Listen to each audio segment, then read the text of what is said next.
Hello guys, कैसे हैं। आशा करता हूं कि आप लोग अच्छे होंगे और अच्छे से पढ़ाई कर रहे होंगे। तो आप लोग देखिए, आप लोगों के लिए मैं जो है पेपर लेके आया हूं। देखिए पेपर है, यह जीआईसी का पेपर था। तो आप लोग इसको हल करिए हमारे साथ। देखिए कि आप लोगों का कितना बनता है, कितना सही हो रहा है। उसी के आधार पे जो है पेपर फिर भी आते रहते हैं। TGT, PGT, LT, GIC, KBS, NBS, Delhi का हो चाहे कहीं का हो पेपर, तो हिंदी है तो कहाँ कितना बदलेगी, सब वही रहता है। तो ये पेपर है 70-80% जानते हैं कि आप लोग ये जो है पेपर दोहराता रहता है पिछला पेपर। तो इसलिए आप लोग जो है चलिए आप लोग हमारे साथ हल करने की कोशिश करिए। चलते हैं 83वां क्वेश्चन की तरफ से। महादेवी वर्मा के किस काव्य संग्रह की कविताएं वैदिक संस्कृत के विभिन्न काव्यांशों पर आधारित हैं? सप्तपर्णा या दीपशिखा या नीरजा या सांध्य गीति? तो इसका राइट आंसर हो जाएगा वैदिक संस्कृत पर आधारित जो है इनकी सप्तपर्णा हो जाएगी। ठीक है, अब चलते हैं 84वें क्वेश्चन की तरफ। 84वां क्वेश्चन है, गोरख जगायो जोग भगत भगायो लोग, ये काव्य पंक्ति इनमें से किस कृति में है, किस कृति में लिखी गई है? तो यह कृति किसकी है, यह लेखन किसका है? यह तुलसीदास का है। तो देखिए बीजक में लिखा गया या गोरखवाणी में लिखा गया या कवितावली में या नाथवाणी में? तो इसका राइट आंसर हो जाएगा कवितावली में ऐसी बात तुलसीदास ने किया था। और चलते हैं 85वें क्वेश्चन की तरफ। 85वां क्वेश्चन है, रामचंद्र शुक्ल का साहित्य इतिहास ग्रंथ हिंदी साहित्य का इतिहास नगरी प्रचारणी सभा से प्रकाशित हिंदी शब्द सागर की भूमिका में किस शीर्षक से लिया गया था? हिंदी साहित्य की भूमिका से या हिंदी साहित्य की परंपरा से या हिंदी साहित्य के अतीत से या हिंदी साहित्य के विकास से? तो इसका राइट आंसर कौन सा हो जाएगा? शब्द सागर की भूमिका में लिखा गया था, फिर बदल के क्या किया गया? तो हिंदी साहित्य का विकास। यहाँ पे राइट आंसर यही हो जाएगा। अब चलते हैं 86वें क्वेश्चन की तरफ। इनमें से संस्कृत भाषा की दृष्टि से कौन सा शब्द समूह शुद्ध है? विद्युत परिषद विद्वान पृथक या विद्युत परिषद विद्वान पृथक या विद्युत या परिषद या विद्वान या पृथक या विद्युत परिषद विद्वान पृथक? तो इसका राइट आंसर आप लोग कमेंट में जरूर मेंशन करना कौन सा सही होगा। ठीक है, 87वां क्वेश्चन है, पंडित का पर्यायवाची शब्द नहीं है। पंडित का पर्यायवाची तो कौन सा शब्द नहीं है? कोविद नहीं है या दामिनी नहीं है या बुध नहीं है या प्राज्ञ नहीं है? तो इसका राइट आंसर हो जाएगा कौन? कोविद माने ब्राह्मण होता ही है पंडित, बुध माने भी ज्ञाता होता, प्राज्ञ माने भी ज्ञानी होता है यानी पंडित, दामिनी का अर्थ होता है विचलित। यही राइट आंसर हो जाएगा, पंडित का पर्यायवाची दामिनी यानी नहीं है। ठीक, अब 88वें क्वेश्चन की तरफ चलते हैं। निम्नलिखित में से उपन्यास और उसमें वर्णित समस्या एक युग्म सुमेलित नहीं है, वह है कौन?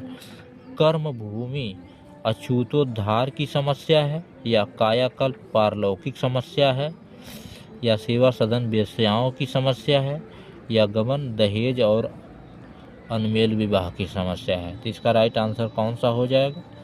एक कंफ्यूजन भरा क्वेश्चन है, लेकिन इसका राइट आंसर हो जाएगा गबन।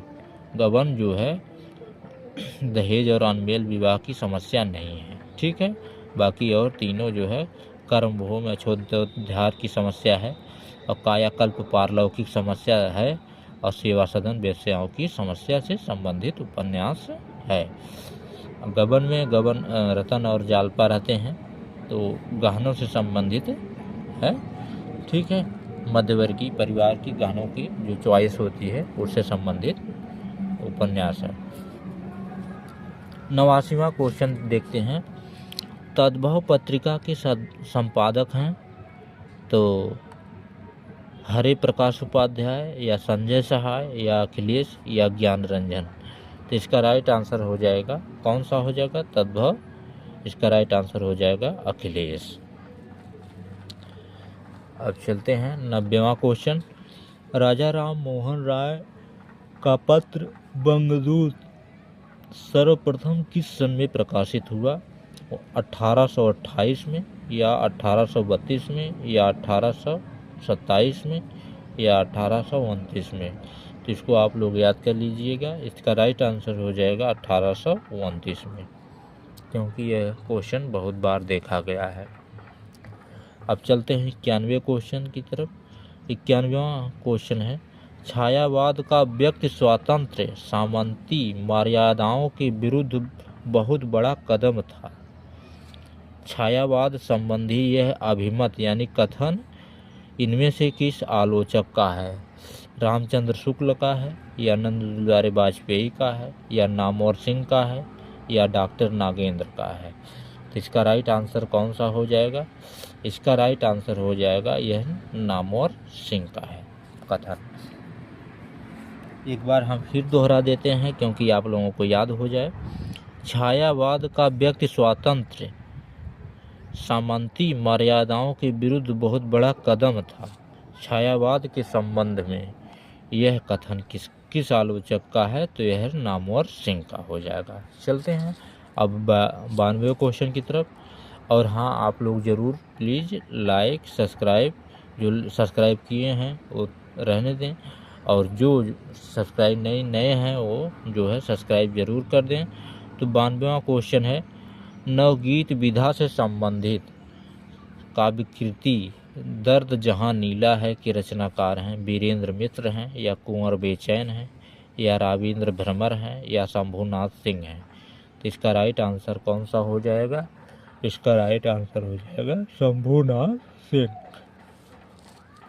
अब 93वां क्वेश्चन है, इनमें से रेखा चित्र परक कौन सी कृति महादेवी वर्मा की नहीं है?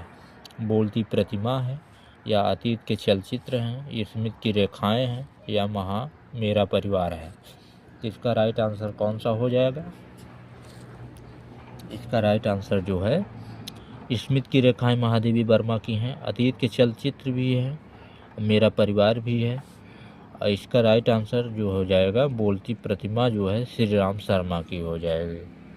अब चलते हैं 94वें क्वेश्चन की तरफ। 94वां क्वेश्चन है,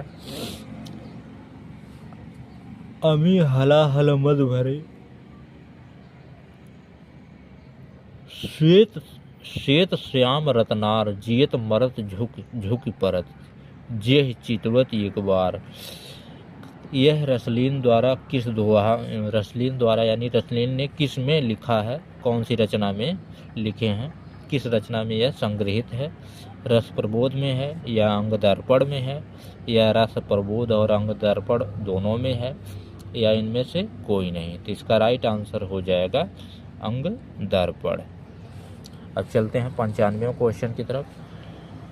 मूलन ही की जहाँ अधोगति केशव गाय होम हुतासन धूम नगर एकय मलिनाय। इन काव्य पंक्तियों में अलंकार है परिसंख्या या संगति या प्रतीप या विभावना।